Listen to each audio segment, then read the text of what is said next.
ભાવનગર જિલ્લા ગ્રામ વિકાસ એજન્સી દ્વારા આયોજિત સશક્ત નારી મેળાનો શુક્રવારના રોજથી ઉત્સાહપૂર્ણ માહોલમાં પ્રારંભ થયો હતો।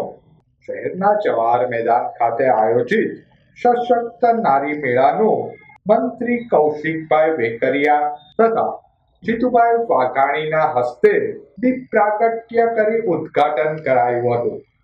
લોકલ ફોર લોકલને પ્રોત્સાહન આપવાના ભાગરૂપે આયોજિત સશક્ત નારી મેળામાં કુલ 100 જેટલા સ્ટોલો ઊભા કરાયા છે।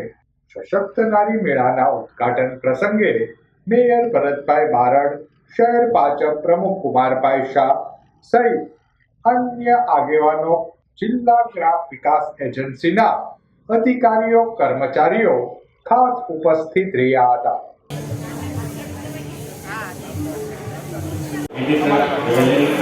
Herbal product, wooden toys, dairy product, Ayurvedic product, स्वसहाय जूथना महिलाओं द्वारा અને ઉદ્યોગ સાહસિક દ્વારા આજ રોજ સશક્ત નારી મેળાનું ઉદ્ઘાટન માનનીય મંત્રી શ્રી કૌશિકભાઈ વેકરિયા સાહેબ અને માનનીય મંત્રી શ્રી જીતુભાઈ વાઘાણી સાહેબના હસ્તે કરવામાં આવેલું છે।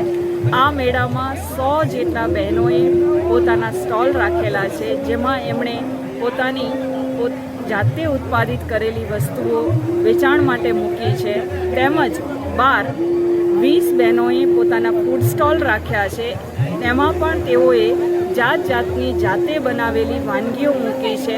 આ ઉપરાંત મહાનગરપાલિકાનો ફૂલ છોડ અને વૃક્ષ વિતરિતનો પણ સ્ટોલ રાખેલો છે।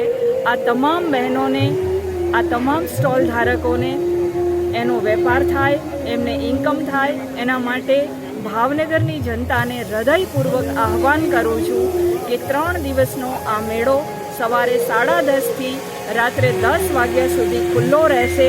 તો એમને એમના ઉત્પાદનની યોગ્ય કિંમત મળી રહે તે માટે સૌને ખરીદી કરવા અને પોતાના સહપરિવાર સાથે આનંદ માણવા માટે આવવા માટે હૃદયપૂર્વક આમંત્રણ આપું છું। ધન્યવાદ।